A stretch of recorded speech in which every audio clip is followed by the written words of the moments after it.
What's up, family? Welcome back to another episode of The Rundown. I'm your host, as always, Drew Johnson. If you're new to the show, make sure you guys are following us on all socials at the platform DR.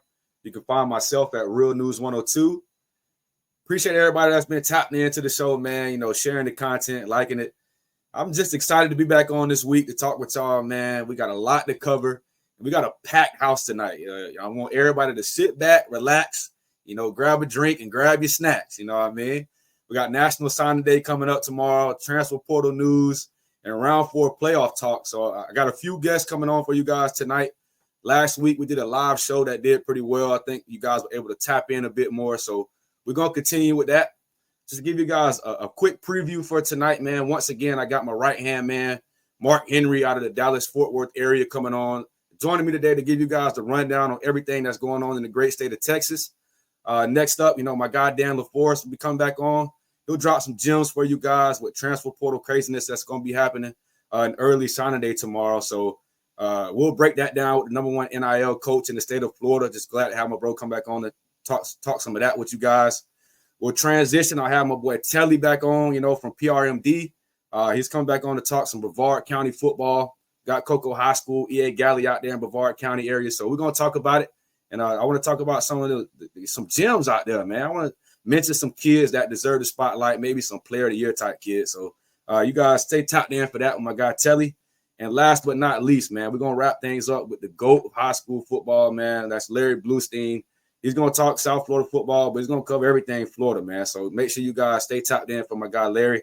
Like I said, man, long show for you guys. A lot of great content tonight, man.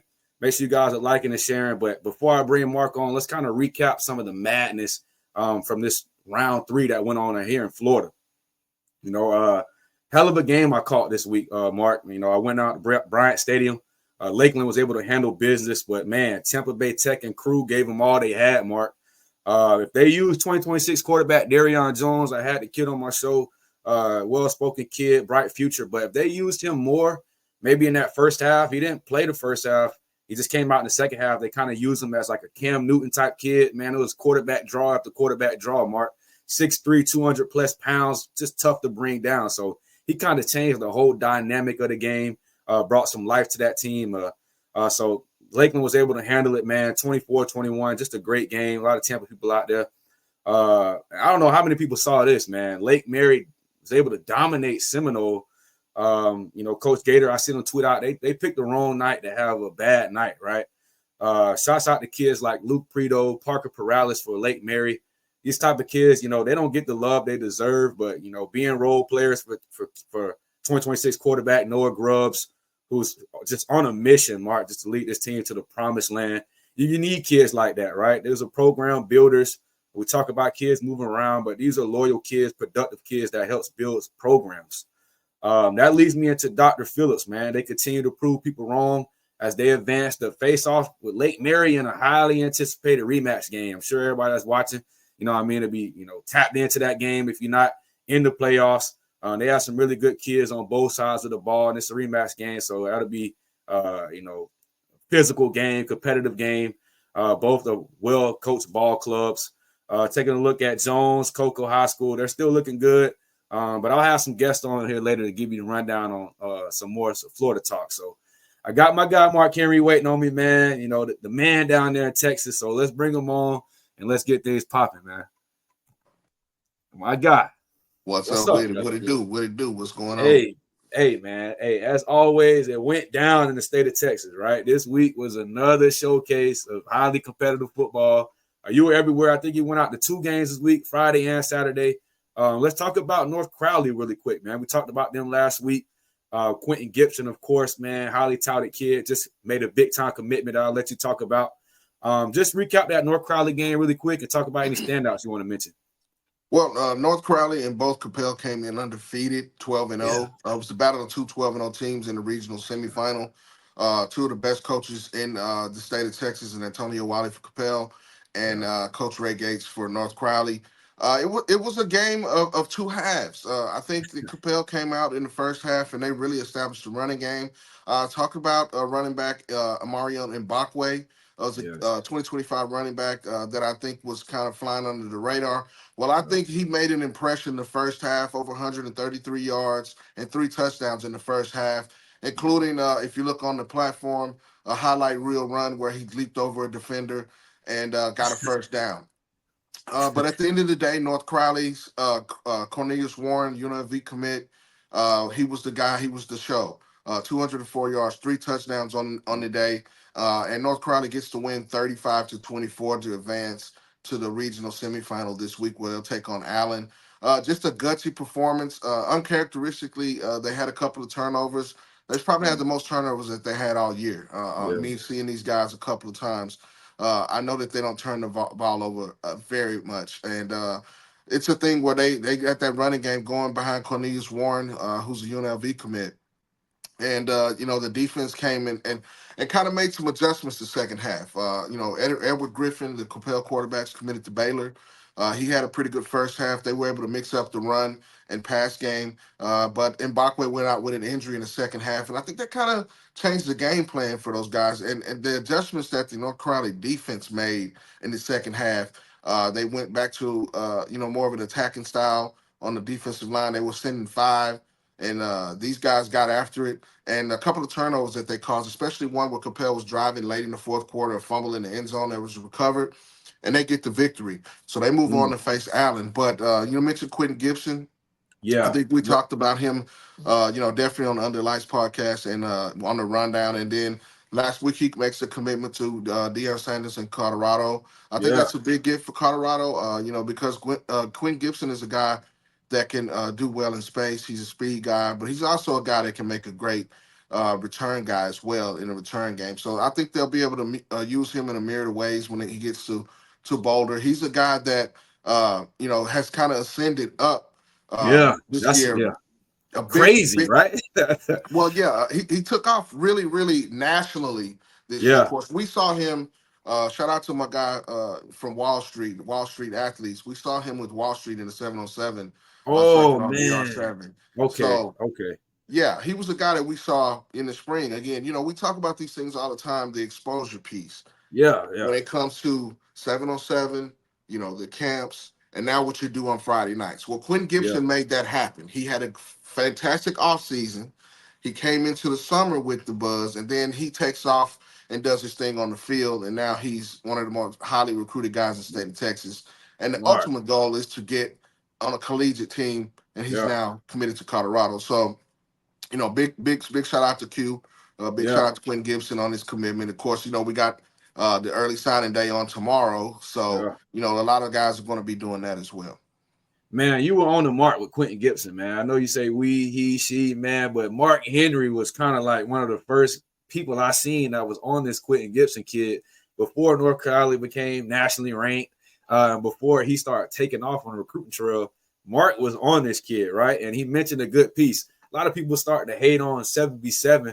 I don't know if you can actually get an offer, maybe, but if you get in front of the right eyes like a Marc Henry, you compete well throughout the offseason. That transitions on Friday Night Lights. You see how that that momentum can carry on, and your recruiting can kind of skyrocket. And now he's at Colorado, right? I don't know how many offers he had before the season, but let me ask you: is that something you like? That you value in this space? Finding the under radar kids.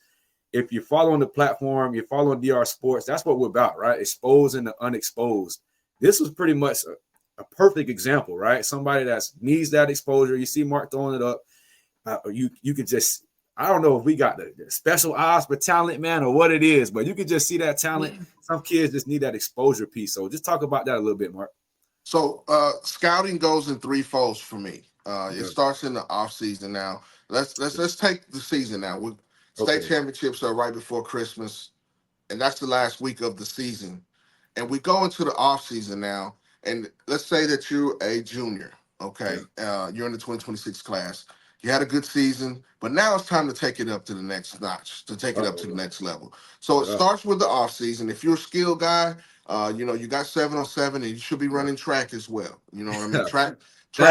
Track is a big thing that college coaches look at as well, because that shows your pure speed and explosion. Whether you're long jumping, whether you're running, the 400. There's all type of aspects that goes into that. So it starts with, from my perspective, it starts with me seeing you in the off season. I saw what you did on the field. What kind of improvements do you make or jumps do you make from the regular season to the off season? 7-on-7 camps, getting in front of the right eyes, the correct exposure.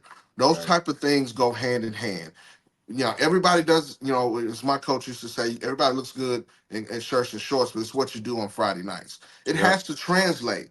That's the thing. That's the reason the 7-on-7. It's not just about the flips and the jumping in the end zone and the dancing and things like that. It has to have substance to it. Are Yeah. you really getting that kind of real work and really good coaching in the off season? And then Yeah. also on the camp circuits, going to the correct camps. If you're not a guy that's being recruited by the University of Texas, then why are you going to spend your time and energy there when you could Wow. be at a West Texas A&M and Angelo State, a Texas Western or somewhere? You have to make sure that you're, the right fit for the right program. And that's what people look at. If you're a 2025 guy and you don't have any offers right now, or, you're not committed to a school, most likely you're not going to be recruited by the University of Texas. Their board's already full, and they've already got their 2025 class. Speaking of University of Texas, right now they're sitting at the number 3 spot nationally for their 2025 class. So those guys are already slotted and gone. It's very rare that a Power 4 school is going to come and take a 2025 guy that they hadn't done research with, that they haven't had a relationship with, Yeah. and give him a scholarship. So you have to know that as well, and that goes with the parents being educated about the recruiting process. Facts. Now the big thing next week is the transfer portal opens on December 9th. So you have a small window of time to get these things done. So it's off season, it's what you do in the spring, 7-on-7 camp, track, if you guys are baseball guys, things like that. Staying active and being having the right coaching. A lot of the guys, the top guys that you see are they're going to be working on something intrinsically. Quarterbacks have a quarterback trainer, lineman trainer, defensive line, something intrinsically that you work hand in hand on your skill set in the off season. Then it comes back to the summer when you get back to school, 2 days. And I kind of go around the practices and watch certain guys I've seen from the spring. And then it translates to Friday night. So I usually keep a list, or you've seen my notes that I Yeah. keep in my phone, and I see where these guys are going. And that's why I kind of see them and I follow them into the next year, which is Mm. the nenext school year, which is the next fall season. Yeah. And that's how you do it. It's a process within a process. Everybody says trust the process, but you have to know how to get through that process and Yeah. navigate that. And that's kind of the educational piece, that we're working on with the platform as well. Definitely. Is to educate and elevate. That's one thing about the On Your Mark shows. Each week we talk recruiting, things, the proper way to get exposure. How do you get exposure? I'm sure, and you see the DMs, hey coach, how do I get a write-up, or how do I get this, or can you shoot this to this coach or whatever? Well, you Yeah. have to have something for us to present. It's a resume building type thing. Yeah. Man, very well spoken, Mark. I think you just kind of hit it on the mark. That's how we evaluate, right? Absolutely. At the platform. That's kind of the criteria when we go about recruiting kids or scouting kids or putting them in front of coaches. It's a threefold type thing where we get our eyes on them in 3 phases. And one thing he mentioned is important as well for you upcoming juniors and you upcoming sophomores. It's about reps, right? As many reps you can get, as much as you can stay competitive throughout the year. It's gonna play dividends when it comes to Friday night. So if you keep competing throughout all season, that's one thing I noticed. Kind of like Kentucky and the Midwest states is they don't have 7v7. They don't even touch the ball after the football season. That kind of gives us an advantage down here, Florida, Texas, Georgia, where we're competing year round. It's 7v7 football camps, trainers, and then that brings up to the summer period. So as much as you can compete and get reps in is always a plus. Mark, we mentioned North Crowley, but DeSoto was able to handle business against Willis. I seen that was a must-watch game. A lot of back and forth going back on social media. And South Oak Cliff took down Marshall 35-7, kind of manhandled them a little bit. Before we talk about a little bit about these flips that's going on, it's pancake season. Just kind of give us a brief rundown on DeSoto handling business and South Oak Cliff looking good as well. Well, I'll start with DeSoto. They played Willis at the start. It's the second year in a row that they played Willis. They came in undefeated from down south in the Houston area. But it's a thing where DeSoto's very, very good in the trenches, that offensive line. Of course, they got Tiger Wright, the Texas A&M commit, who had a monster game. But you know what? I think this DeSoto, their only two losses is to North Crowley and Duncanville. Those are two nationally ranked teams. Ooh, Other than that, they've been playing very, very well. I think Keldon Ryan, the Virginia Tech commit, is really settling in my opinion. He's kind of got that offense going. Booby Feaster had a big catch at Feaster. touchdown. And then you got the SMU commit, Dalen Singleton. They're loaded at every position offensively. I think that, Willis had a great, great year, but I think it's in the trenches where the things are won. And then it'll be in a 55-point affair for DeSoto, and they get the win. As far as South Oak Cliff, it was business as usual. They traveled down to East Texas to take on a Marshall team who've been playing very well. But South Oak Cliff is a championship pedigree type team. They're physical in the trenches. I think they have one of the best offensive lines in the state of Texas that features 2027 number one tackle in Brian Swanson. And you also Yeah, have Emeka Gorgie, who's going over to Stanford as one of the top 2025 offensive linemen. They maul you. They will get physical with you, and they play great defense. Their mantra on defense is death row. That means that when you step in there, you're on death row for 48 minutes, and they will maul you. They will right. pound you. They also have one of the top defensive ends, edge rushers, in Kamari and Morgan, that's committed to Baylor. So they're a great team. The big matchup this week, Drew, is P&G, Port Neches Groves, South Oak Cliff. This is a rematch of the state championship last year, and Okay.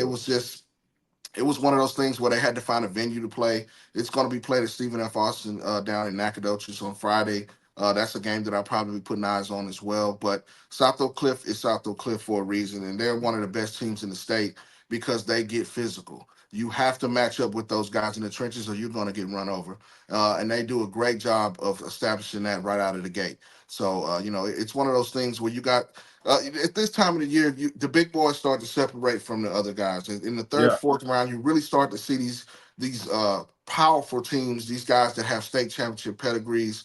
You got Duncanville, who's a back-to-back state titleist, and you have DeSoto, who's a back-to-back state titleist. They're going for three in a row. Sox yeah. been to state three times and won two, and they're going for another run. So it's one of those things where the big boys start to separate themselves, and you start to see that at this time of the year.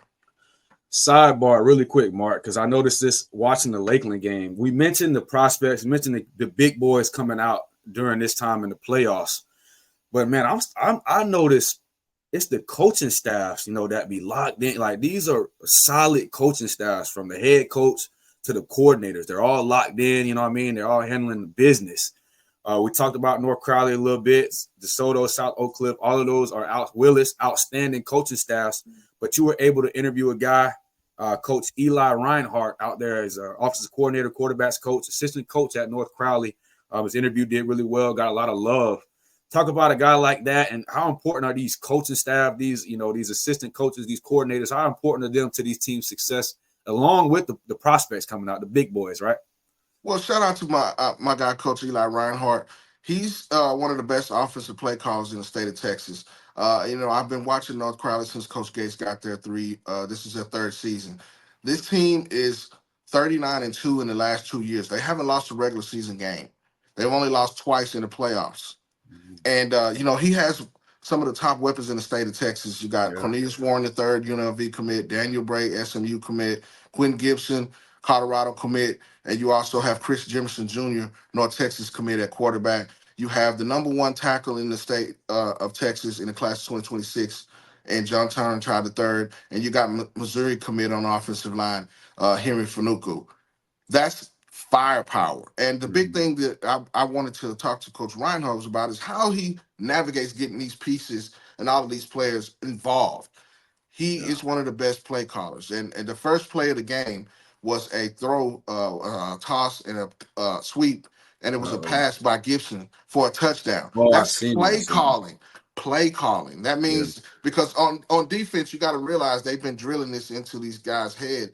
Capel is all hats to the defense. When you see Gibson get there, corral him, you want 11 hats to the ball. Well, yeah, everybody takes up on Gibson and he tosses it over top for a touchdown on the first play.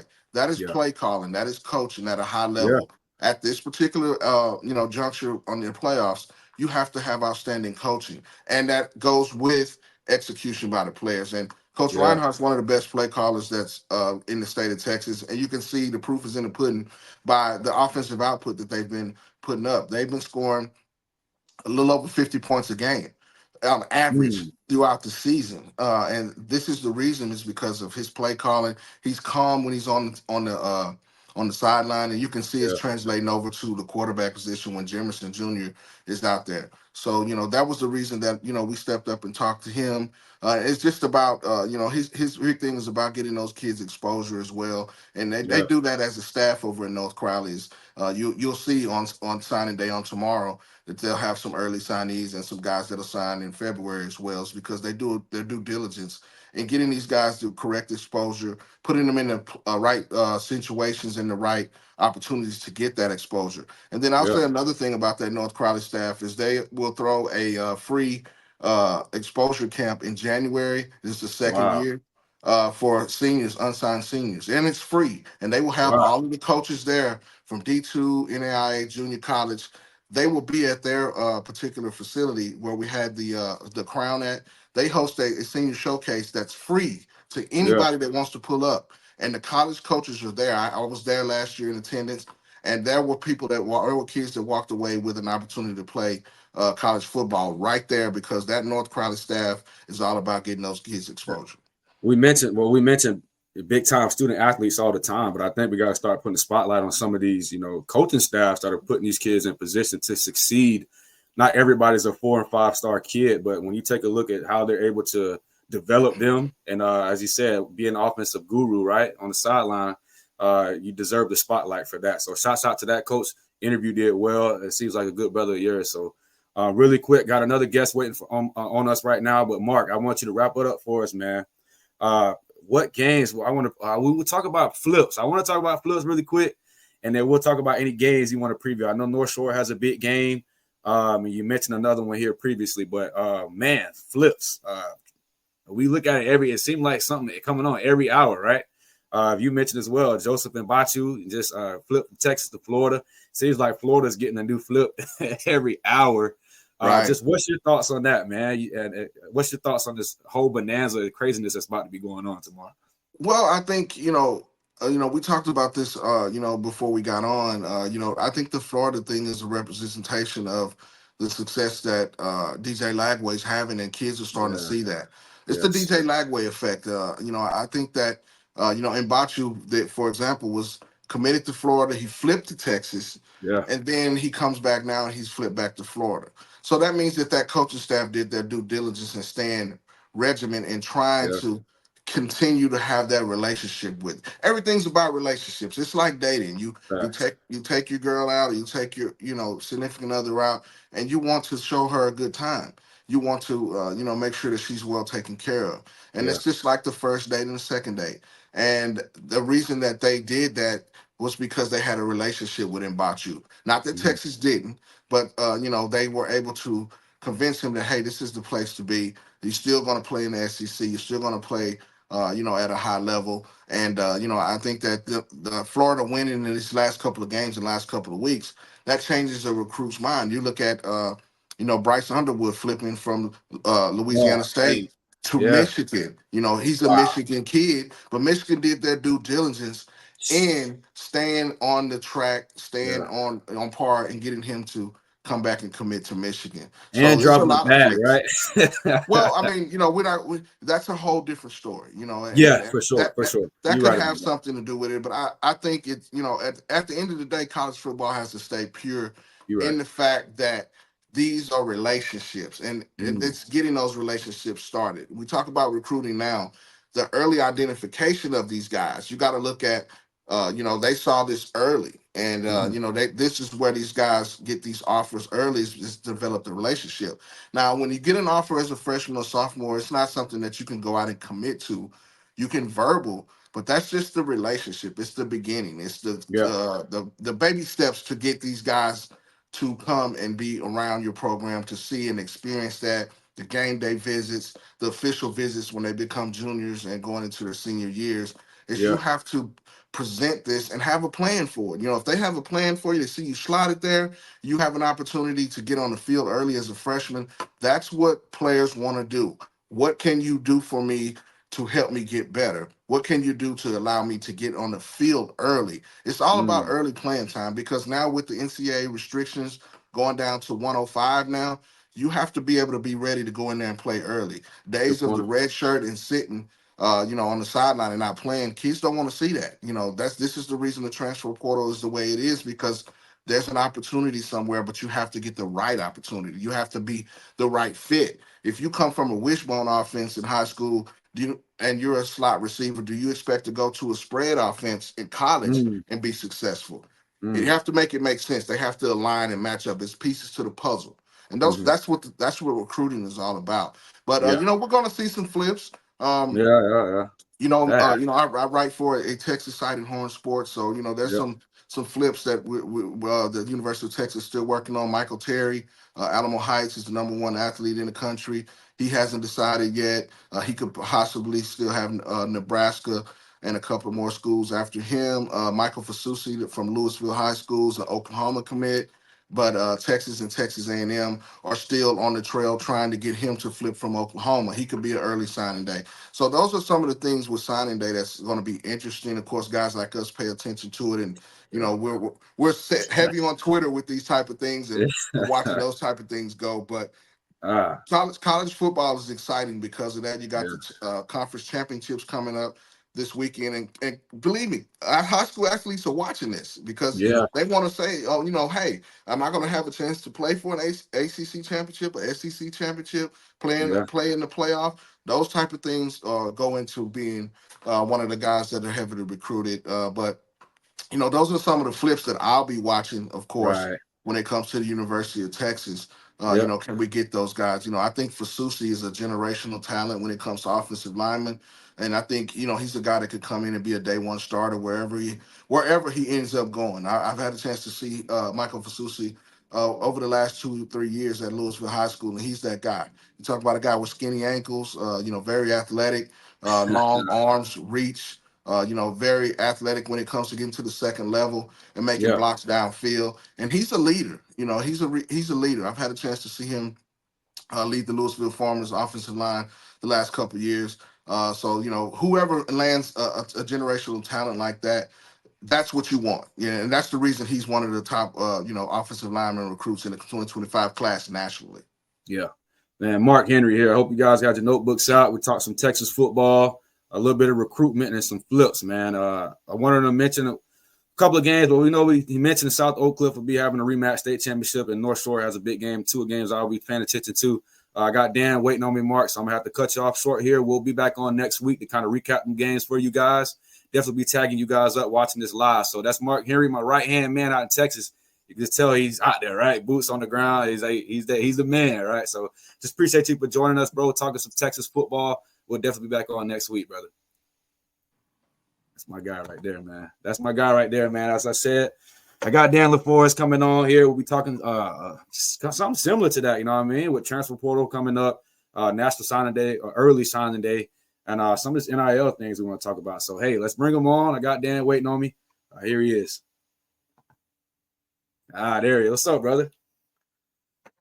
Hey, man, hold on really quick. There, I'll take you off. There we go. Unmute your mic. There we go. There we go. There he is. There he is. Hey, Drew? Number one NIL coach in the state, man. Got to bring my guy back on for sure. It's about to be some crazy bonanza stuff going on all over social media. Man, if you and your team over at Influencer Counsel are some of the best people to talk to about this for information on all this type of thing. So let's get into it, man. What's your initial thoughts on this bonanza stuff? We got, early signing day opening tomorrow. The transfer portal will be opening from December 9th through December 28th. That's one of the busiest stretches in college football on the calendar. So let's give us your initial thoughts on some of the things that's going on, Dan. Yeah, I think the biggest one is, let's start with a high school class, is the flips. We're starting to see a lot of players change their mind at the last minute of where they want to play. And there's a lot of factors that go into that decision. And some of it could be money, and some of it could be just where they feel like they fit better. The recruiting process is is a very dynamic place to be part of, because sir. a lot of discussions that are happening behind the scenes, and Right. I think you guys hit it earlier, was the fact Yeah. that kids want to be in the best position they can to win. Number Yeah. one, they want to win, and it may cost them playing time, maybe Yeah. initially, but the reality is, and I think you and Mark really nailed it, is you have to find a way to get on the field as early as possible. Yes, Because if you're sir. not on the field by your second year in college, you may be asked to go into the portal. Wow. That's the new dynamic with recruiting too, right, man? And your tweet earlier, Dan, we kind of talked about it. It reads, "Don't look at players in the transfer portal. Pay attention to the ones who aren't. Your move better have purpose." I really like this, man. Can you just elaborate on what you mean by that for the people that's watching? I think we're starting to see a lot of people go into the portal, a lot of players go into the portal, Yeah. and the question that has to be asked is why. And again, there's a number of reasons why a player goes into the portal. One can be the fact that they're that guy, okay, Yeah. and they can improve their situation, not only with exposure, playing at a higher level Okay. at conference. Maybe it's a money move, and there's nothing Yeah. wrong with that. That is the business of college athletics now. Yeah. Maybe it's bad guidance. Oh, you can do better somewhere else. Well, the Right. reality is 40% of these guys are coming out of the portal. So when you announce you go in the portal, you just burned your scholarship, you just burned your relationship with your home school, and now you're not. See, this is the thing, man. When you're in high school, you're in a recruiting class. Right now, the recruiting class of 2025 Yeah. is your competition. Yep. You go into the portal, it's 5 classes. Okay. You just made it that tough. It's everybody over the last 5 years is who you're competing with. So Wow. what is your value? And I think, again, you have to understand, and I tell my guys this all the time, you don't determine your value, others do. Yeah. Yeah. That's a fact. And I think that's big. I think that's In big to life. understand is you don't determine your value. So it doesn't matter what your parents think your value is or what you think your value is. Value is determined by somebody else. So if another school doesn't see the same value in you as you see in yourself, it could be a long wait, and potentially you could be done with your college career. Yeah. Dan, we mentioned kids flipping. We mentioned being in the right fit. What's your advice for a kid that, might want to jump head first in and kind of test those transfer portal waters? What are some things you might advise him before he makes that decision? Number one is get wise counsel, because, again, colleges cannot contact you until you go into the portal. Okay. So if nobody's contacted you at this point, again, you have a home. Stay where you're at. Yeah, for sure. Because, again, you've entered your name into a lottery. Yeah. And again, but the other side of that is, again, we talked about this earlier. Yeah. Now this business flips the other way. If you're not becoming that player that school believed you were going to be, Off the they board. may ask you to go into the portal. Yeah. Because they don't see a future with you there. Yeah. And, Mark brought up a good point. With them going to 105 scholarships, man, that was, yes. At what point do guys start getting cut? Great point. Yes, sir. Yep. Wow. That's a whole different dynamic, right? Wow. Drew, I had this conversation with somebody a couple of weeks ago. Is colleges are being forced to understand a dynamic that has taken years for the NFL to put in place. And then you've got a lot of these, NIL deals that are being presented right now. We don't know what the future of it looks like once this house settlement, if it is approved. I think there's a lot of lawsuits that are going to come in behind this thing. And we've seen already what's happened with the NCAA's intentions. Okay, lawsuits come in behind it. Man, we just saw another lawsuit being filed this week with players that are beyond that 20-year window. You've got the NC State basketball team from 1987 when they won the national championship. 82, excuse me. It was. They're filing a lawsuit for back NIL pay. So again, there's so many lawsuits that are going to be put out in place here.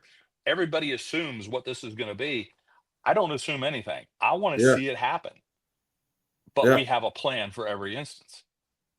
So let's talk about the flip side of the coin, because seniors now they are competing with their senior class, but they might be competing with transfer portal kids. We see Brady Hart, probably a different dynamic, but he reclassifies and goes to a school, or we see the 2026 quarterbacks a couple months ago.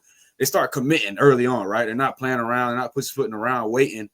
What's your advice for a kid that I see it today? Like, I've seen the kids that are not signing tomorrow, they're kind of delaying the process.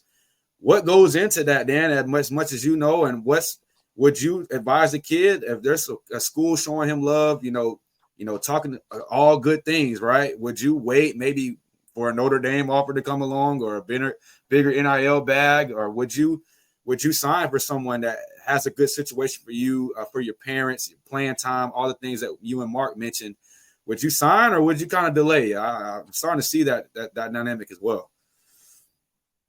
Well, I think you have to understand that we're starting to see a lot of people making smarter decisions in their recruiting process. Maybe they are committing earlier. First of all, quarterback, there's only one on the field. Okay. So a quarterback needs to commit earlier. But Yeah. what does that mean? It means that Okay. you have a home. It doesn't mean it's over, because there's so many other dynamics. When you commit to a school, you have committed to them. Have they committed to you fully? Now, we very rarely see a school that decommits from a player who's committed to them. But the Right. reality is, again, it's a business and things evolve. Things happen over a season or two at that university. And we see guys that quote unquote flip. And, there's multiple reasons for that. And we're seeing it this week. We've seen it over the last week. I mean, Florida's actually gotten kids to flip here locally, a number of them. Yes. And now have moved up. I think they're in the number 11 and number 12 recruiting class. Right. And a lot of strategic moves there by the University of Florida. Well, at the end of the day, they also have a lot more money since they retained Billy Napier. So there's a lot of dynamics there. But if I'm a player, I think you have to break it down to what's true. Mm-hmm. And even though money is a consideration, it shouldn't be the consideration. It has to be the last consideration. Number one, where do you feel comfortable? Because you're not marrying a coach, you're marrying a program. Your position coach that has recruited you may be gone next year, and he's not asking you permission to take another job. Okay. That's the reality of it. You have to feel comfortable. And what I've always told guys is, go to that school and ask yourself, if I didn't play a sport, would I be comfortable here? Hey, there you go, Dan. This is why this is the number one NIL coach, man. Y'all need to tap into Influencer Counsel. Just simple, basic questions. It's simple. It's just very simple. Do I feel comfortable on this campus if I did not play a sport? Because ultimately, we all have that dream. Every kid, I'm going to the NFL. Okay, exactly. Well, 2% of college players are going to the NFL. You can get hurt. Anything. You already got a strike against you. Should I make it about the money? I think at that point where money becomes that factor, I think that is a consideration. But you have to have counsel, because here's the thing. Everybody's looking at gross offers. Mm-hmm. They're not looking at the net number. Mm-hmm. There's a lot of factors that go into understanding what that offer is from the university from a financial standpoint. One is taxation, but there's other factors that have to be considered. And the money segment is a big part of this process now, but it shouldn't be the deciding factor. It should be the added factor. Dan, we just seen it, right? Unprecedented. I don't know if somebody's dropped. I don't know if the number is legit 10 million for the Bryce Underwood kid. I don't know how legit that is, but is that something we got to worry about with these crazy alums, a Michigan alum putting money together, Barstool, Dave? Do we got to worry about some of these schools putting $10 million together to get a kid? Is that what we're moving towards? Drew, I think the biggest thing that has to be asked there, is that a 10-year guarantee, or is that a guaranteed contract? That is crazy, man. Is that a guaranteed contract? Nobody's reporting on it. Nobody's reporting on a guarantee there. That's why I said I don't know how it's an offer. How locked in that is. Number two is that money currently is coming from collectives. Okay. Collectives. Now the IRS just released new guidelines that they're targeting collectives, and they're going to take away their nonprofit status. Notebooks. Take your notebooks out. So if the House settlement is approved, Okay. And next year, I believe the cap's at $20.5 million 20 that M's. the university can now make available for paying athletes. And about 75-80% of that's going to football. The other percentage is going to men's basketball. Okay. Gotcha. In theory. Okay. In real reality, So right? the realities of what these monies look like, we're getting closer to a salary cap type issue. Yeah. Okay. Now, the University of Central Florida has already announced they're shutting down the Kingdom NIL, which is their collective. Yeah. They're the We first one talked to say about we're shutting it UCF a down. little bit, man. Jeez, man. Well, the reality is most colleges intend to keep their collectives moving. Mm-hmm. But we do not know what this House settlement is going to Yes, be. yeah. Everybody's speculating what it's going to be. Yeah, they waiting, right? Not to mention the fact that you're good, then. A, it's all about what is able to happen. Okay. So the contracts sound great. We're going to give you a 3-year deal. Mm-hmm. It's not guaranteed. Yeah, I'm like, come on now, that can't be guaranteed money. You go out there and start underperforming. Does he still get 10 million? He throws 5 picks in 2 games. And it's still a 1-year really? contract. And listen, we saw, especially the quarterback position, right? We've seen FSU teams with DJU, right? I mean, they had to pay him FSU, certain. UCF, both That's of why them, it right? probably took so long for them to pull him out. They're paying him money.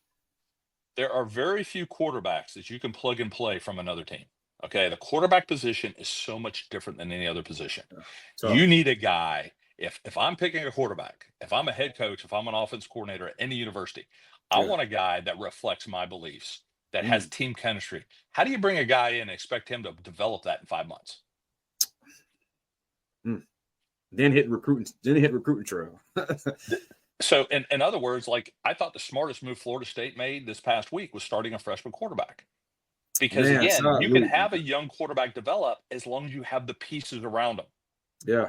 So if you have a solid running back and you've got 2 solid receivers, 3 solid receivers, you can develop a quarterback. But if you put any quarterback into that position and your running back isn't that great and you don't have a dynamic wide receiver core, that I don't care who you put in a quarterback. Yeah. But very few quarterbacks can step in that position. Dylan Gabriel has been able to do that. He is a unique type of leader. He's a unique type of player. We saw Cam Ward do it at the University of Miami because he can make plays outside of his teammates. Yeah.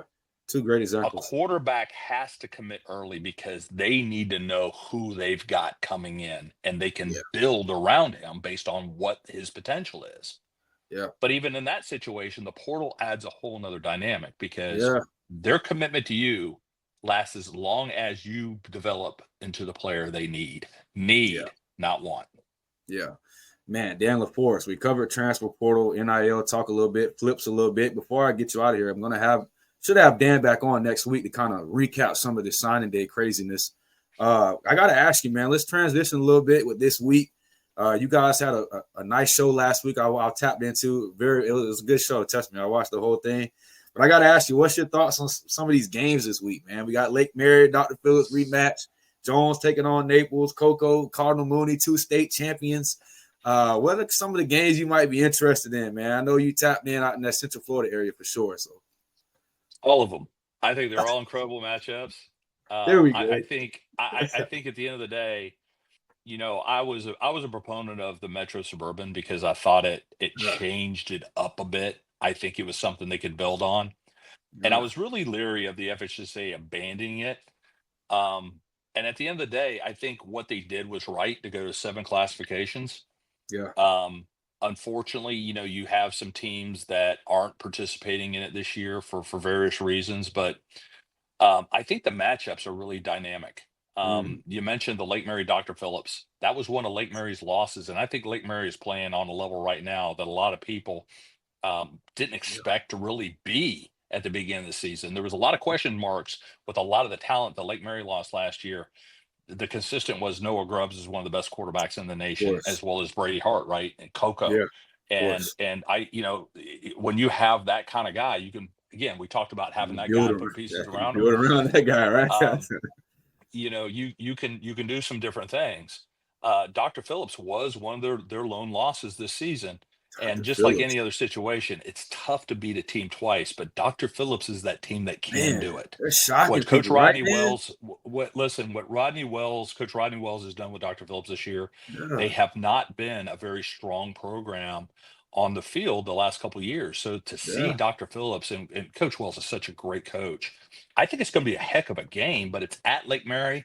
And again, beating a team Man, twice in a year, that's going to be a game that everybody's going to be that watching. home crowd, man. I went to the Lake Mary Lakeland game. That's one thing that surprised me is it's tough to beat Lake Mary at home, right? That's gonna be tough for sure. And like you said, to beat a team twice, it's tough to do in the same season. So That's tough.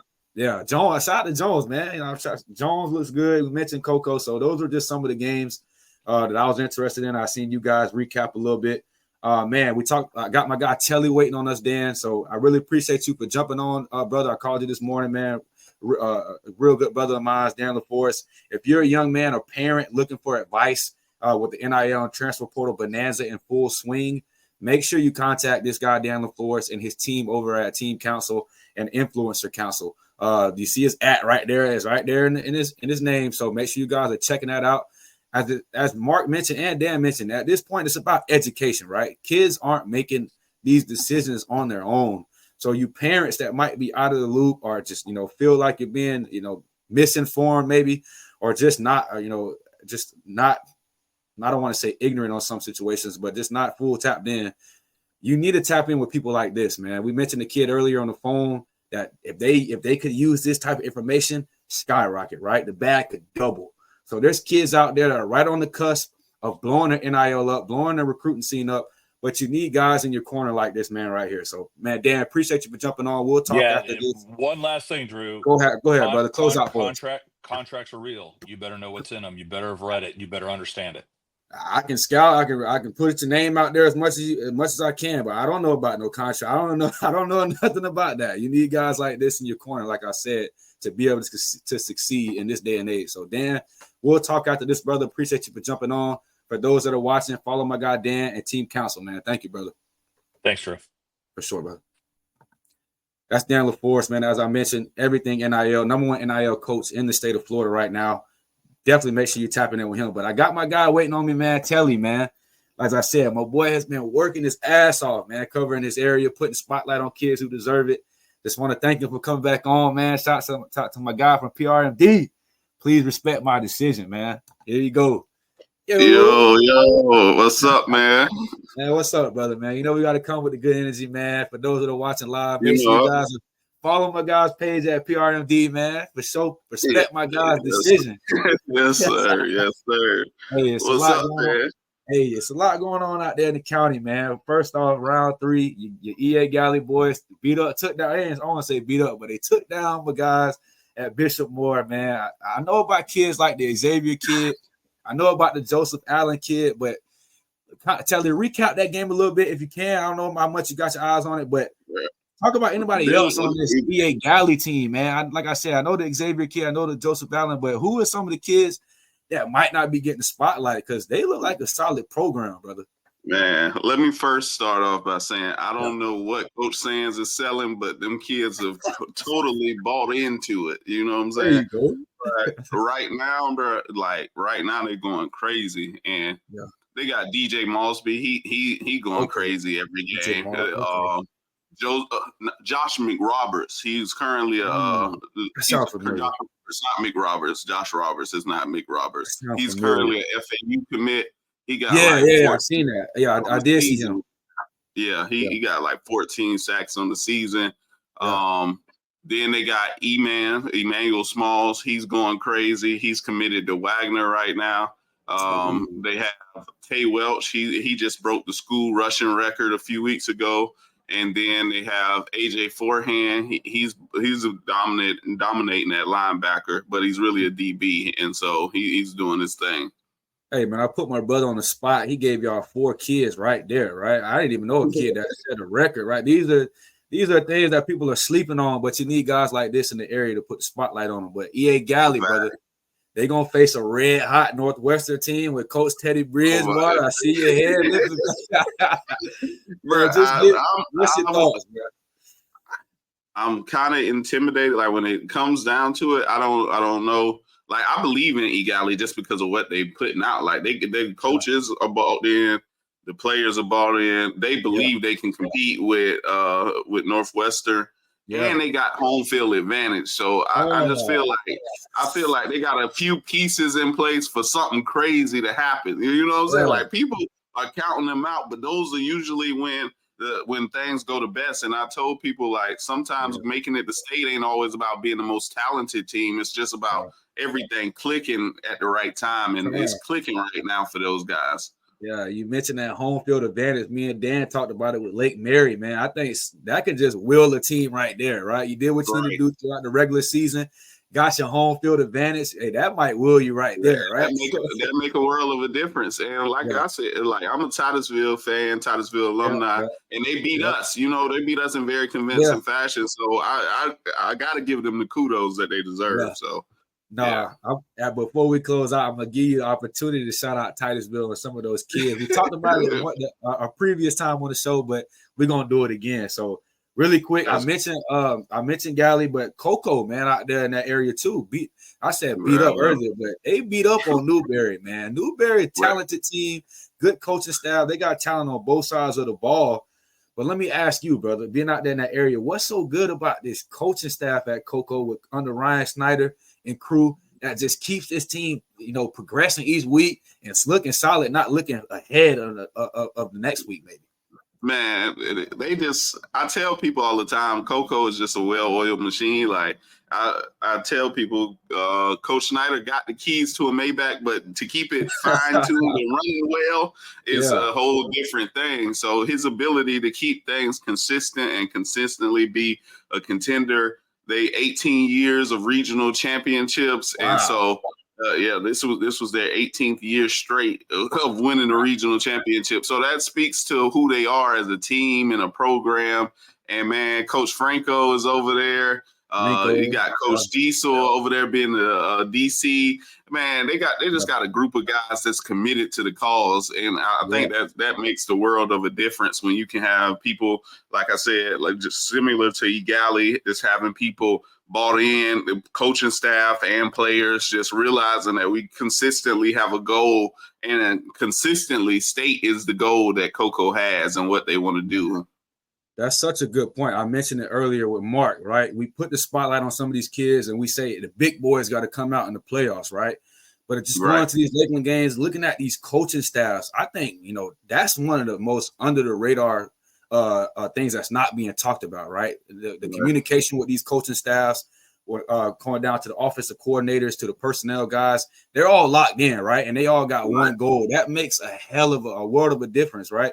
Just looking at these games, some of the coaches might be doing well, but when I see a well-oiled machine coaching staff, it just looks different. The headgear on, everybody talking, everybody screaming out, everybody run. It just it looks different, man.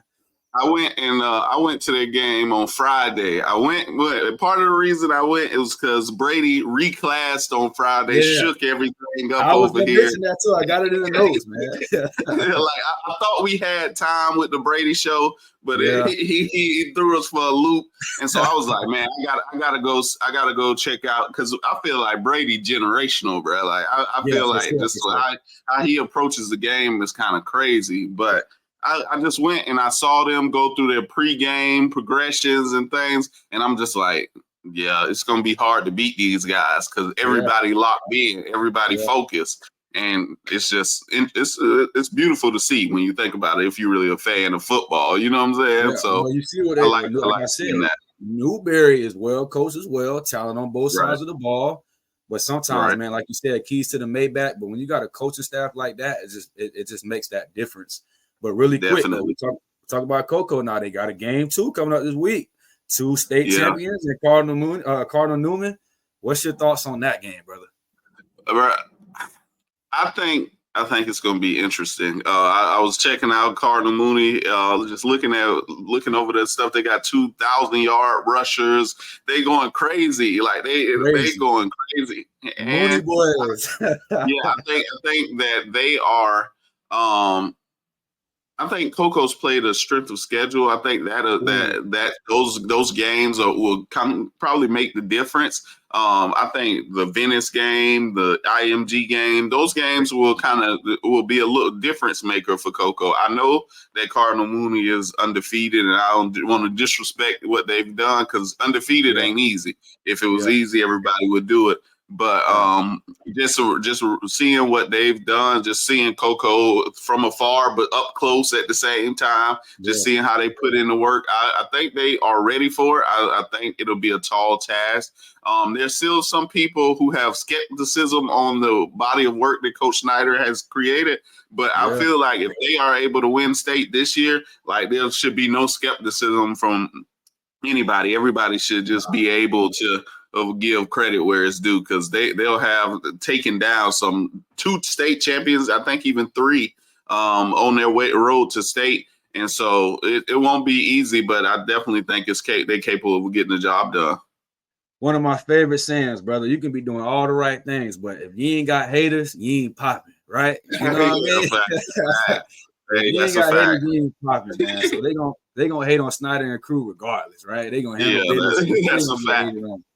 But you made a great point, man. You take Titusville, Mainland, IMG, Heritage, Venice, Norland, the Villages Charter, Astronaut, Rockledge, Berkeley Prep, Newberry, now Cardinal Mooney. At the end of all those games, battle tested. That's such a good point that you made right there. I think that's going to be a hell of a difference for Coco being able to play all these teams. Damn, I'm looking at their defense is crazy. I see a lot of zeros on this schedule, man. Yeah, their defense been going crazy. Mr. Snyder their defensive coordinator is Matt Diesel. He's from Titusville as well. They got a D line going crazy. They got Sandman Thompson going both ways. Of course, they got Hilson and Xadrian Smith. Xadrian Smith, he's a senior and he's been going crazy this year. Yeah. Definitely being one of the most consistent on that line. But like I said, Sandman Thompson is one of those other ones that they have to account for. If you don't account for him, it's going to be a long night. Man, shouts out to the Diesel, man. He got him going crazy. But really quick, you mentioned some of those under the radar kids on that Coco. I didn't know a couple of those names, but I want to ask you, man, if we had a kind of a Brevard player of the year type thing, or we had a hidden gem Brevard player of the year type thing, give me a couple kids, maybe from Titusville. It doesn't matter to me, man, that you think deserves a spotlight. I think it did really well last time. You breaking it down, you did a hell of a job. So take this opportunity to put a spotlight on some kids, man.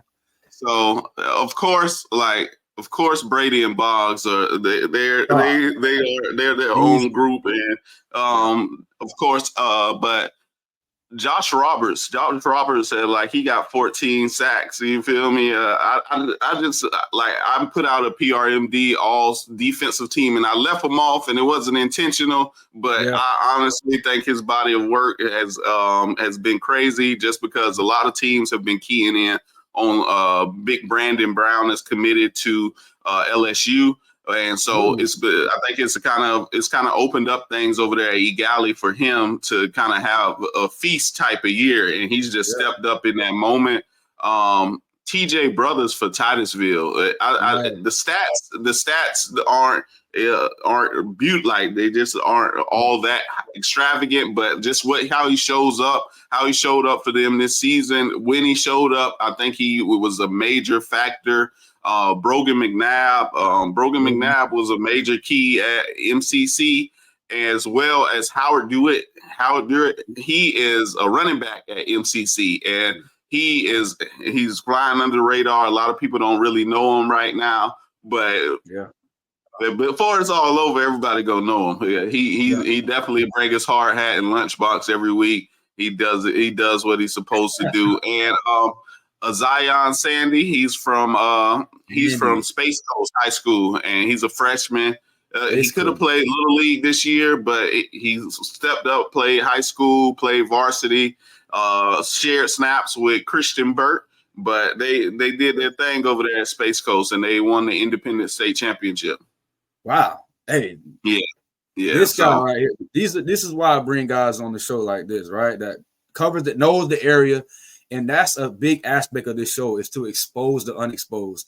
a lot of people, anybody can talk about the 4 and 5 star kids, right? We mentioned the Brady Hart, Right. Bobs. I mean, if you don't have them on your list, I don't know if you even pay attention to recruiting, but it's the under the radar kids that's not getting the exposure that can be program builders, right? They don't have all the stars, they don't have all the articles, but I got a guy in the back like Larry Blustein. These are things that we look for, right?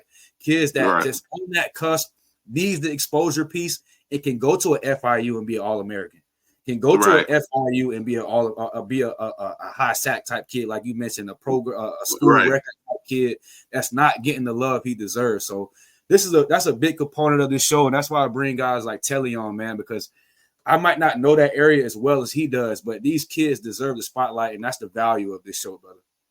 Yeah, man. I definitely try to be unbiased, even though I'm a little biased because I want to make sure I spotlight the right? We human. We only human, man. I definitely know good ball players and try to make sure that I'm putting them out there when I get the chance. Yeah, well, some of us got an eye for talent, man. I like putting the spotlight on kids, but I like to put spotlight on brothers like yourself as well that can evaluate kids the right way and do it the right way, right? So, that's my guy, Telly, man. I definitely wanted to have my guy on to talk some Brevard County football. Round 4, man. We got some big games, as I mentioned. Coco will be taking on another undefeated team in Cardinal Mooney. And am I saying it right? I feel like I'm saying it wrong. I keep saying E.A. Galley. If you was watching this live, it's E. Galley. It's the E. Man, that's what some people say E. Galley. Some people say R. Galley. But man, my bad, coaches. Man, I try to put the spotlight on y'all. I'm mispronouncing your name, but y'all got Northwestern this week, so you better be tightening up. So I think that's going to be the game of the week for me personally. Yeah, I really think it's kind of like a David and Goliath moment for them boys, man. I think they can do something. You know what I'm saying? Like they got everybody against them, and for whatever it's worth, they've been showing up every week with their hard hats and lunchbox, man. So we're going to see.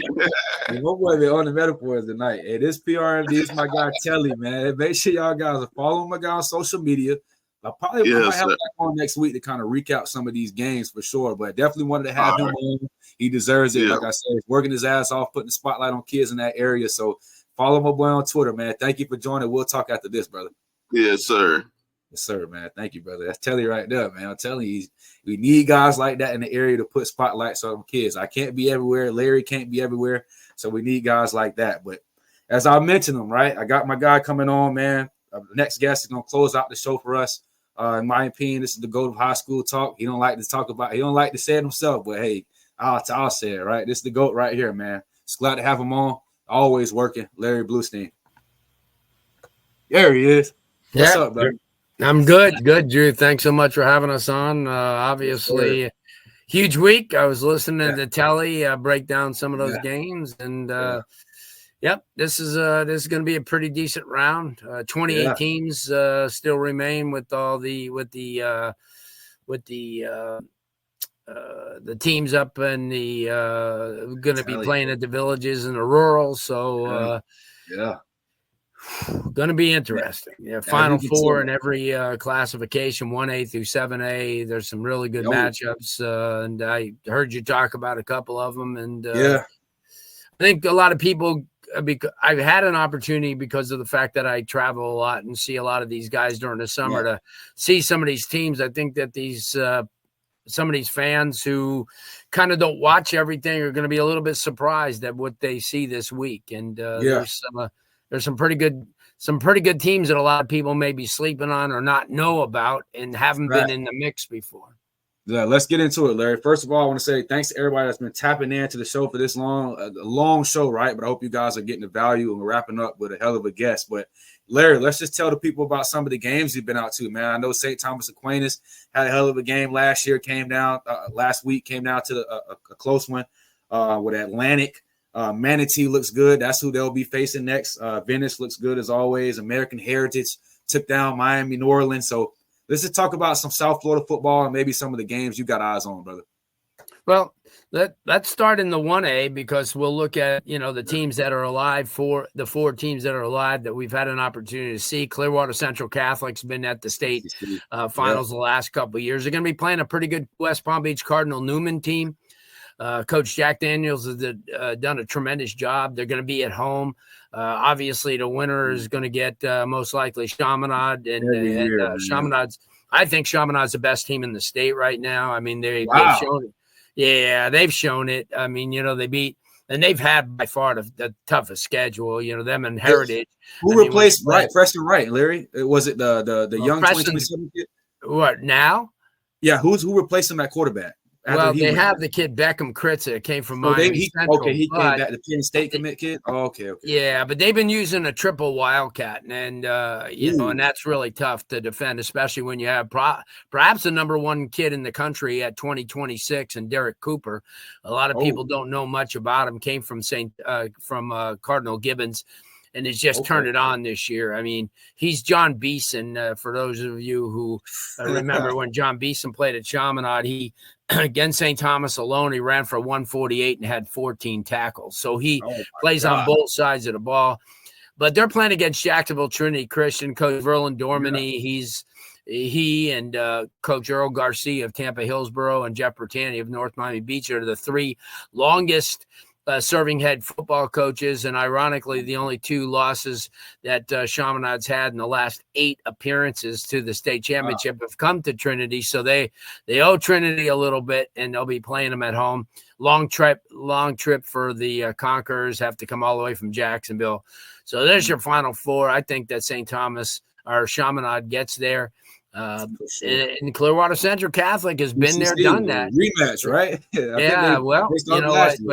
But Cardinal Newman standing in the way. They've had a pretty tough schedule. Their only loss this year was by 7 points up at Gainesville. Buchholz is still who's still around.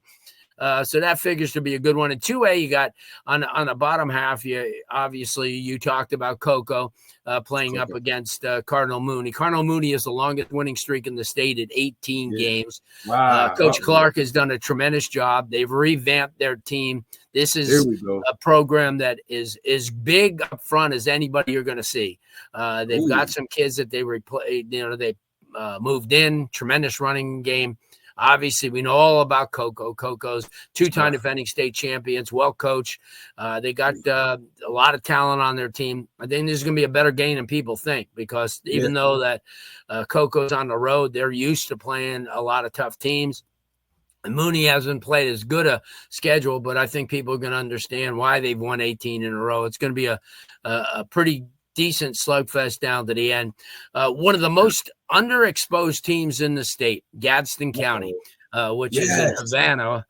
Great point. There you go, Larry. Yeah. Which is in the north end of the state, above Tallahassee. They're playing. That's the longest trip that somebody has to make this week. Coach Ice Harris and Miami Booker T. Washington's got to go over the 500 miles to the for a state semifinal. Can't say enough about the job that Booker T's done this year, playing a tough schedule. Gadsden County is a really, really good football team. They've built up this team. Their only loss is to defending Georgia State champion Coffee County. It's going to be a tough task for Booker T to go up there. I picked Gadsden County to win this thing and set up a pretty good match with either Cardinal Mooney or Cocoa. 3A, you talk about some pretty good teams, and obviously, your guest was talking about O'Galley High School having to play against Miami Northwestern. Well, Miami Northwestern's played a pretty decent schedule. Obviously, they benefited from Central not being ineligible because they were in the same region, and they lost to them earlier this year by 4 points.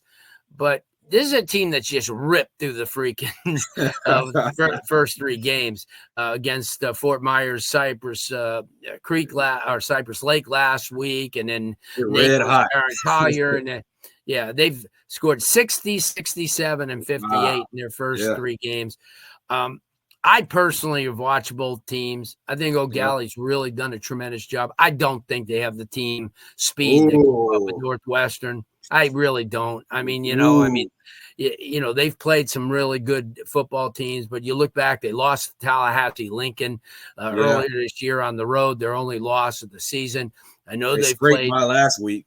Bishop Moore. I said they scraped by Yeah, Bishop. they squeaked by Bishop Moore, who's got a really good team. I don't think the fans understand how good and how fast Northwestern is. Their receiving core is crazy. They're big up front. Defensively, you're not going to score a lot against them.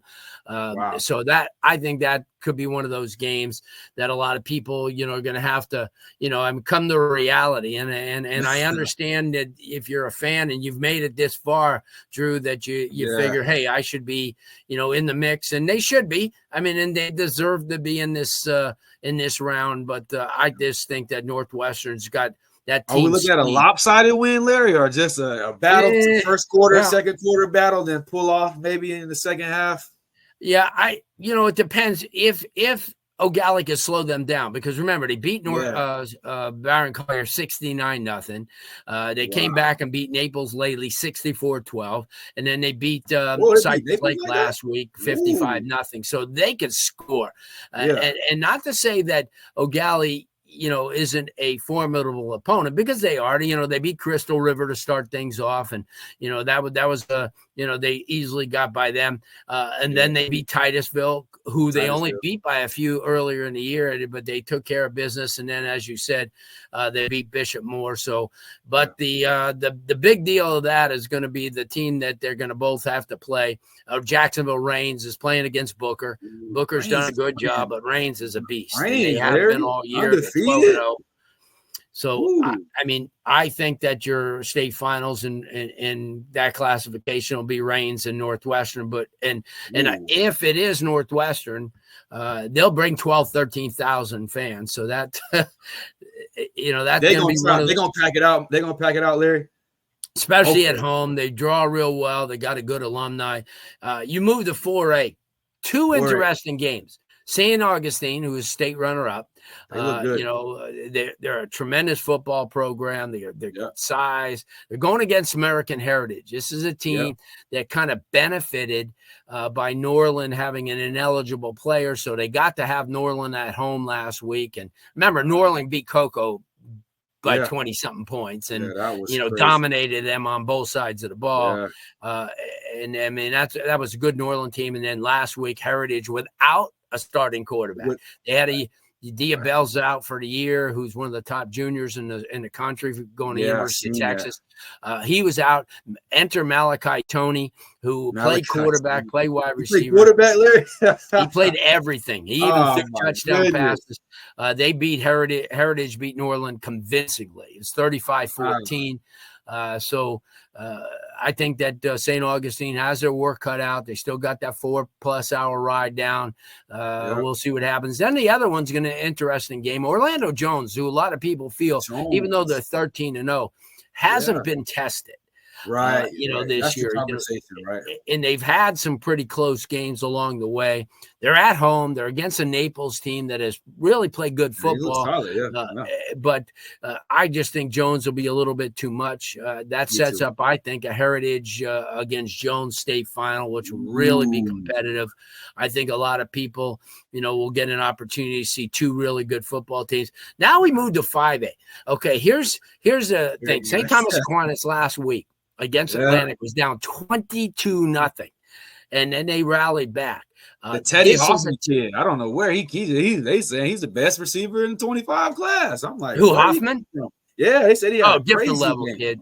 He was at St. Andrews. He was at St. Andrews Academy last year, came in this year, has done a tremendous job.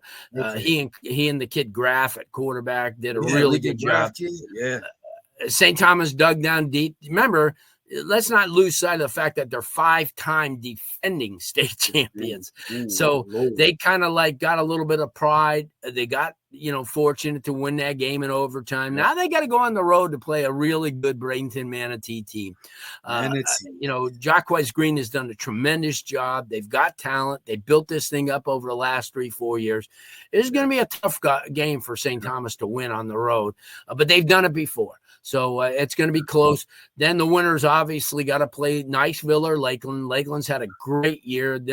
I think they were the number 1 team coming in, even though I said that Shaman Amadon is probably the best team right now. Lakeland consistently starting out with a Miami Central win on the road this year, and then playing Lake Mary and playing some of the tough teams along the way. Tampa Bay Tech last week. That was they're road tested, but you got Niceville. A lot of people don't know a lot about Niceville. In the Panhandle, not an easy program to kind of. Are you giving them a chance, Larry? Be real with me now. Are you giving them a chance? They got a long way to go. Lakeland has done a really good job. I think Lakeland, everyone wants to see a Lakeland-St. Thomas matchup, obviously, because it kind of conjures up. But I think Lakeland's going to be too strong, especially at home. Niceville has to take that 7-8 hour bus ride plus a time change. So it's going to kind of affect them. I think Manatee's got a really good shot to beat St. Thomas, especially at home. But you can never count the winners out, especially a 5-time defending state champion. Until the zeros fall on that. You talk about the St. Thomas, because I don't think people like maybe in the Central Florida or even the North Florida area gets their eyes on a coaching staff that can keep their kids locked in for 5 state championships. How do you even do it? What goes into that, Larry? Well, a lot of discipline, a lot of kids that are hungry. Unlike a lot of schools where kids, don't want to be second team or third team, kids actually come to St. Thomas and are fine with being backups. And, when they could be starting at some other schools, it's just a culture that they've built up over the last 35, 40 years. But you know what, like this year, I think what they do is they lack the thing that's really, fired them over the last, 3-4 decades is a dominating offensive line because, in losses to Heritage this year and a loss to Chaminade, where they would wear you down in the fourth quarter, they didn't. And that's the same thing last week against Atlantic. So obviously Manatee's got a really, really good chance to knock them off. As you move to 6A, there's 4 really interesting teams. I kind of called last week's Osceola win over Armwood because Armwood the week before had shown a few weaknesses against Tampa Plant. I thought Osceola's playing really well, but now they got to go to Gainesville and play a Buchholz team that is just as impressive. They early in the season, they lost a couple of games, but they've kind of bounced back. I think that's one of the best, if not the best game in the state in this round, because, you have 2 teams, a 3 and 2 seed that nobody really figured to be this far along. And then the other side of it is Miami Southridge, who hasn't been to the state finals in almost a decade, who has kind of bounced things back. They've played extremely well after their loss to Miami Booker T. Washington. They've kind of really put things into focus, and they're going on the road to play a West Boca Raton team who's never, ever, ever been this far, never been undefeated. But I'll tell you, I got a chance to watch them 2 weeks ago against Mitchell. And a Mitchell team that was 11-0, and they ran the clock on them. They beat up Mitchell, then beat up Wiregrass. and Mitchell beat Wiregrass for the district title. And then last week, West Boca shut out Wiregrass Ranch, and that's a good program that has a lot of talent. Their best year, I think this is like one of their best years program wise. So that you're right. But this, both of those games, Osceola and Buchholz, and the same thing with Southridge and West Boca, have an opportunity to be, pretty interesting games. I don't think there's a clear-cut favorite in either one. And then we get to the big boys, because everybody's picked Venice from day one, and rightfully so. I mean, they're loaded. Their only loss was to IMG Academy by barely too, right? Huh? Said barely lost to IMG too, right? 4 or 5 points. They're going to play a Christopher Columbus team that just got by Western last week. I happened to go to the game because it was an afternoon game. Western ran out of steam. They didn't have a special teams, and Columbus won it. I just don't think that this is going to be much of a game. I just think that Venice is just too strong. They have 7 Power 4 type of kids. They're loaded, great, well-coached team. They're a team of destiny, I think. And on the other half, you have a rematch. You have Dr. Phillips against Lake Mary. Dr. Phillips beat Lake Mary earlier in the year. This game, Larry. Woo. But as they say, the rabbit's got the gun now because Lake Mary's at home. They're at home, baby. Yeah, they're at home for this one. I kind of see a Lake Mary Venice, and this is what I kind of called at the beginning of the year. I thought Lake Mary and Venice. Remember, Lake Mary took Lakeland right down to the stretch, and that was in a pretty interesting game. So there's kind of a look at that. What I think this weekend. I mean, I know that there's a lot of people that may disagree, and that's fine. That's what makes horse racing. And but definitely have an opportunity, Drew, to see a lot of these teams. And, throughout the course of the year, during the summer, I go to all the camps and I go to a lot of the schools and get a chance to get a feel for a lot of these programs. But really good games. Everybody who's gotten to this point deserve it. And certainly, I mean, we can't take away the fact that, the O'Galleys and teams like this have reached this point, which is, pretty interesting. And I do want to give a little props to the rural games that are going on, even though I think they should have been played on Saturday so more people could have seen them. But the 1:00 game this Friday at the Villages, you got Fort Meade. Your area team, Polk County area team. Still in it, baby. Yep. Who's done real well. They're playing against Dixon County in that in one of those, and that's a rural invitational. And then the main rural game, which was 1S or 1R last year, is a rematch. Madison County and Hawthorne. Hawthorne's won state championship 2 years in a row. They're going to be playing at 7:00 on Friday night, but Madison is well coached. They played extremely well last year against Hawthorne, and can't say enough about what Coach Cornelius Ingram has done. Same thing with Price Harris at Madison County. So got to give a little love to some of our rural games because, like I said, I think that the FHSA next year should play those games on a Saturday. So this way, a lot of people could come and see him because it's really tough, because Friday night, some really good region state semifinal games, from 1A to 7A. So I think I gave you as much as I know. Hey, if you watched it, if you didn't get some value out of that, Larry literally just previewed all the games for you guys. Like, that's why I bring him on, right? This guy's the GOAT. He knows every, you see that? I can preview some of those, even the rural games, right? So that's why I had him on. I had Larry do a lot of talking. But before I have you close out, Larry, really quick, man, we got early signing day coming tomorrow, man. It's about to be a crazy bonanza on social media. You see kids flipping every other day. Florida's turning up a little bit. Just close us out. Give us your thoughts on the early signing day and what are you thinking about some of these flips and stuff like that, man? Well, big one for the Gators, as you said. They're, they got Hilton is a beast. I mean, he's a kid that Miami coveted. Was committed to USC, then backed off and was at Miami a bunch. I had an opportunity to have him on our radio show, and really good guy, great player, difference maker. We watched him last year at Mandarin, the state title game, and he's just, and I saw him in the offseason on 7-on-7. I think Florida's really done well. And it's good to see because everybody was kind of taking, Billy out of the mix and saying he wouldn't make the season. He was going to be fired. And here they are at 7-5 with a chance to have an 8-win season. And played extremely well this year. Played Georgia right down to the wire. Could have beaten Tennessee if Lagway stayed healthy. And then you got FSU, obviously. It just shows everybody out there, the football fans, that if you take a look at how everything is, here's a team was 13-1 last year. And this year, they not so much, 2-10. It shows you how you have to recruiting, even though the portal's very important in a lot of ways. You look at Miami with Cam Ward and some of those other players they got, through the portal. But at the same time, you have to recruit well.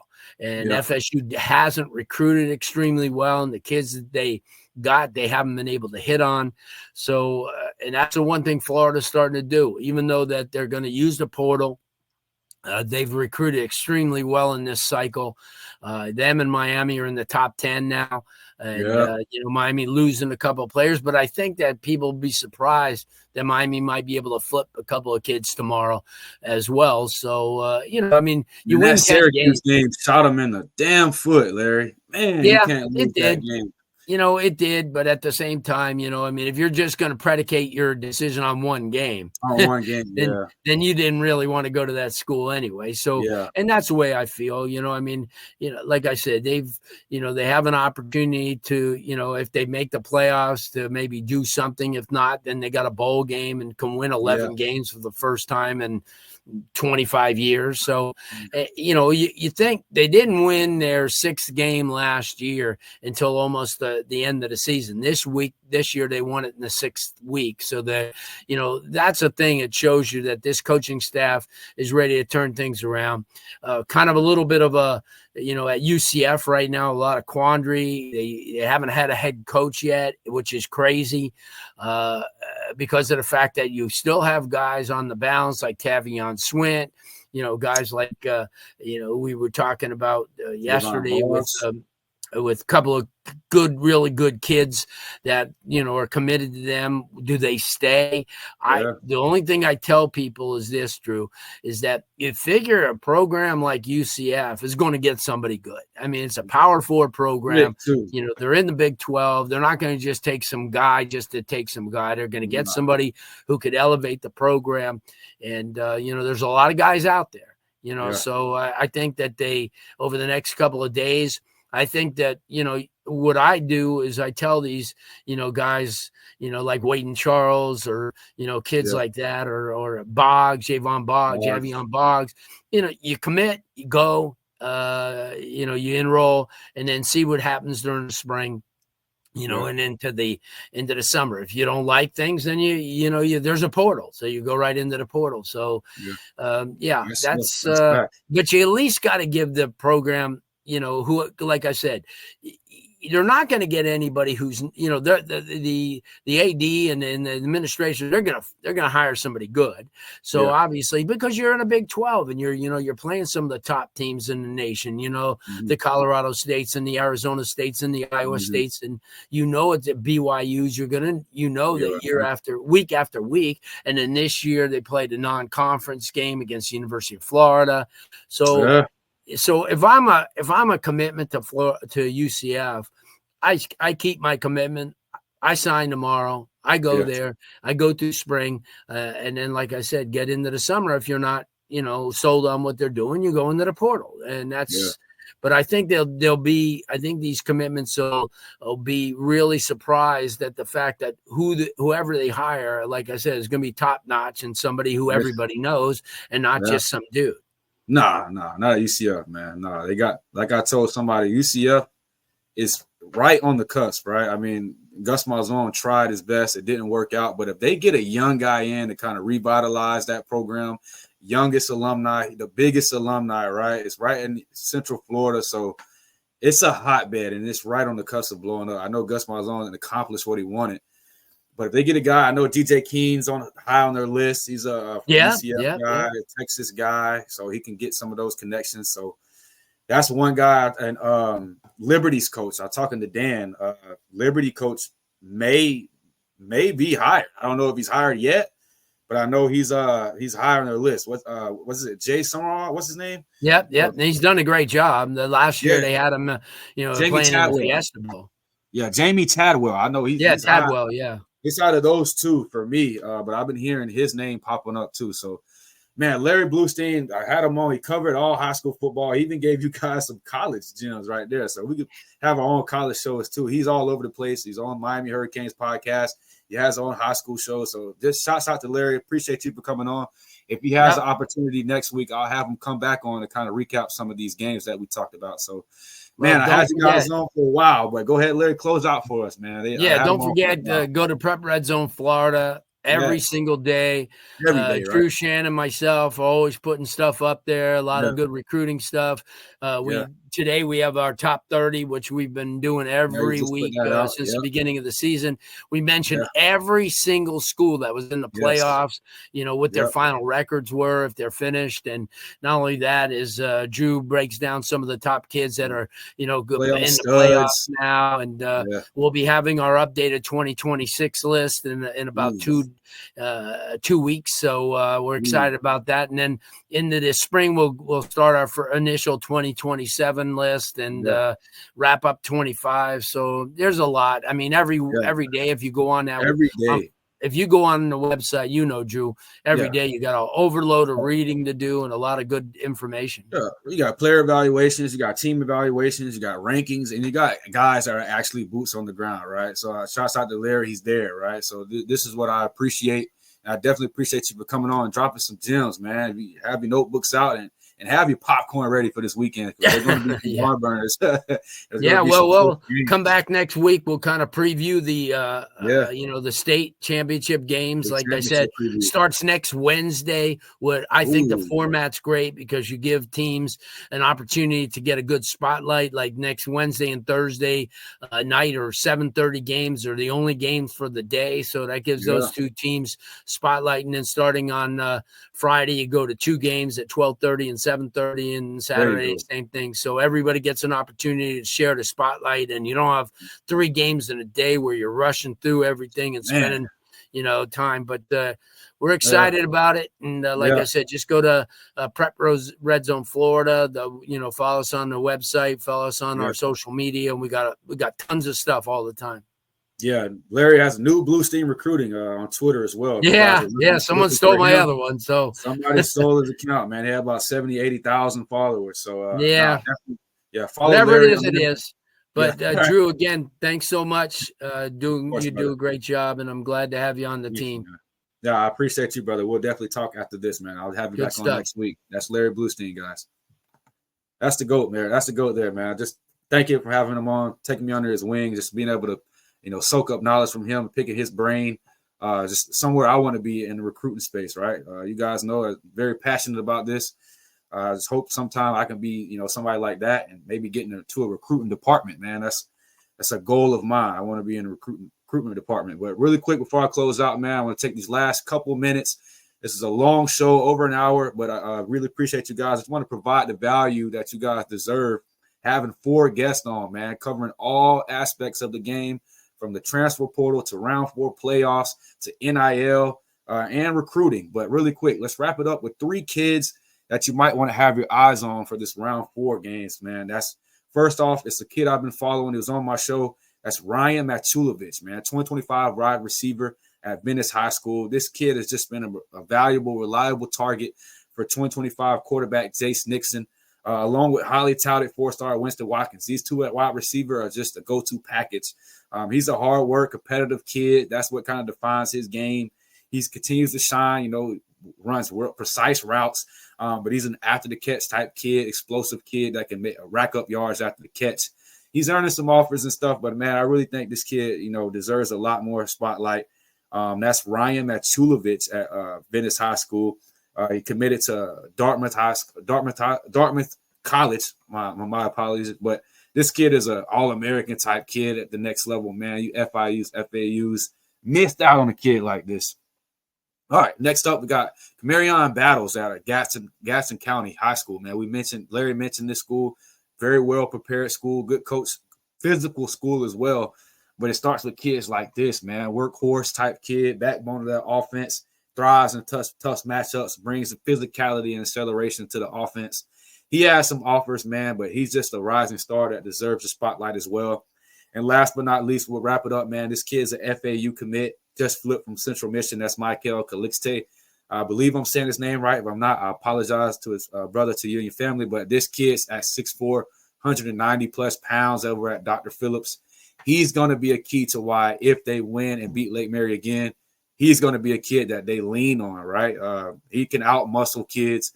Just a physical wide receiver that's going to be pivotal in that showdown this week. So, man, this was a great show this week, over an hour. Make sure you guys are liking this, sharing the content. You follow myself at Real News 102. Shouts out to all my guests that came on. That's Marc Henry, Dan LaForest, PRMD, Telly. and Larry Blustein, man. Make sure you guys are following all those socials. It's a big week this week. Tomorrow's the early signing day, so it's going to be some crazy bonanza crap going on social media. But make sure you guys are following all us on social medias. We'll definitely keep y'all in touch with round 4 coming up, man. It's going to be some good games. So thank y'all for tapping in, man. I'll talk to y'all next week. Peace.